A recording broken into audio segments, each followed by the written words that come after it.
ಅಂತ ತಿಳ್ಕೊರಿ, ಅದ್ರ ಬಗ್ಗೆ ಕತೆ ಹೇಳ್ತಾ ಇದ್ದೀನಿ. ಆಮೇಲೆ ಹುಲಿ ಬಗ್ಗೆ ಹೇಳಿದೆ, ಸಿಂಹ ಬಗ್ಗೆ ಹೇಳಿದೆ, ಇವೆಲ್ಲ ಕಾಡಿನಲ್ಲಿ ವಾಸಿಸಾಗುವ ಪ್ರಾಣಿಗಳ ಬಗ್ಗೆ ಹೇಳೋದಿಲ್ಲ. ಈಗ ಒಂದು ಕತೆ ಹೇಳ್ತೀನಿ. ಒಂದು ಕಾಡಿನಲ್ಲಿ ಒಂದು ಜಾಣ ನರಿ ಇತ್ತು. ಒಂದಿನ ಏನಿತ್ತಂದ್ರೆ ಜಿಂಕೆಗೆ ಕಾಲಿಗೆ ಪೆಟ್ಟು ಹತ್ತಿ ಅದು ಸತ್ತು ಹೋಗಿತ್ತು ಕಾಡಿನಲ್ಲಿ. ಈ ಕಡೆಯಿಂದ ಹುಲಿ ಬಂತು, ಈ ಕಡೆಯಿಂದ ಒಂದು ಸಿಂಹ ಬಂತು. ದೊಡ್ಡ ಸಿಂಹ ನೋಡ್ರಲ್ಲ, ನಾ ತೋರಿಸಿದಲ್ಲ ನಿಮ್ಗೆ ಸಿಂಹ, ಅದು ಸಿಂಹ ಬಂತು. ಹುಲಿ ಏನಂದಿತ್ತು, ಈ ಸತಿ ಜಿಂಕೆನ ಮೊದಲು ನಾನ್ ನೋಡಿನಿ, ಇದು ನನ್ನ ಆಹಾರ ಎಂದಿತ್ತು. ಆಗ ಸಿಂಹ ಏನಂದಿತ್ತು, ನಾನು ಈ ಕಾಡಿನ ರಾಜ, ನಾನು ಈ ಸಿಂಹನ ಅಲ್ಲಿ ಜಿಂಕೆನ ಅಲ್ಲಿಂದೇ ನೋಡ್ತಾ ಇದ್ದೀನಿ, ಹಂಗಾಗಿ ಇದ್ರ ಮೇಲೆ ತಂದೆ ಹಾಕು, ನಾನೇ ಇದನ್ನ ತಿಂತೀನಿ ಅಂತ ಹೇಳಿತು.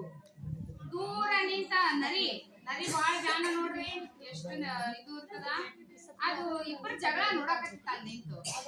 ಅದು ಸನಿ ಬಂದ್ ಏನಂತು, ನೀವ್ ಎಂತ ಬೇಕ್ರು ಇಬ್ರು, ಯಾಕೆ ಕಟ್ಟಾಡಕತ್ರಿ ಈ ಜಿಂಕೆಗೋಸ್ಕರ? ಈ ಜಿಂಕೆ ಹೆಂಗ್ ಸತ್ತ ನಿನ್ ಗೊತ್ತೇನೋ ಅಂತ ಹೇಳ್ತು. ಆಗ ಸಿಂಹ ಹೆಂಗ್ ಸತ್ತು ಅಂತ ಹೇಳ್ದು. ಅದ್ ನೋಡ್ರಿ ಸತ್ತ ಪೂರ್ತಿ ಹಸಿರಾಗ್ಬಿಟ್ಟದ. ಆಗಲೇ ಆ ಜಿಂಕೆ ತಾಯಿ ನನ್ನ ಮರಿ ಯಾವತ್ತೂ ಸಾಯ್ಬಾರ್ದು ಅಂತ ಹೇಳಿ ಅದಕ್ ಒಂದು ವಿಷಕಾರಿ ಹಾಲು ಕುಡಿಸಿತ್ತು, ಅದಕ್ಕೆ ವಿಷ ಕುಡಿಸಿತ್ತು. ಆ ವಿಷ ಜಾಸ್ತಿ ಆಗಿ ಅದು ಜಿಂಕೆ ಸತ್ ಹೋಯ್ತು. ಈಗ ಅಂತ ವಿಷಕಾರಿ ದೇಹ ನೀವು ತಿಂದ್ರೆ ನೀವಿಬ್ರು ಸಾಯ್ತೀರಿ ಅಂತ ಹೇಳಿ ಅದು ನರಿ ಹೇಳಿತು. ಆಗ ಹುಲಿ ಏನಂದಿತ್ತು, ನಿನ್ಗೆ ಹೆಂಗ್ ಗೊತ್ತು, ಅಷ್ಟು ನಿನ್ಗೆ ಗೊತ್ತೇನು ಅಂತ ಹೇಳಿ. ಹೌದು, ನಾನು ನೋಡಿದ್ದೆ ಅಂತಂದು. ಹಂಗಂದ್ರೆ ನೀ ಸ್ವಲ್ಪ ತಿಂದು ತೋರ್ಸು ಅಂತ ಅಂದಿತ್ತದು. ಅನಾನ ಆಯ್ತು ಅಂತ ಹೇಳಿ ಅದೇನ್ ಮಾಡಿತು ನರಿ, ಆ ಜಿಂಕೆ ಸ್ವಲ್ಪ ಒಂದಿಷ್ಟು ಮಾಂಸವನ್ನು ತಿಂದು ಏನ್ ಮಾಡಿತ್ತು, ಹಿಂಗ್ ಮಾಡಿ ಸತ್ ಹೋದಂಗ ನಾಟಕ ಮಾಡ್ತದು. ಅದು ಇಬ್ರು ಅಂಜ್ಬಿಟ್ರು. ಯಾರು, ಸಿಂಹ ಮತ್ತು ಹುಲಿ. ಯಾರಿದ್ರಲ್ಲಿ ಜಿಂಕೆ ಬಲ್ಲಿ?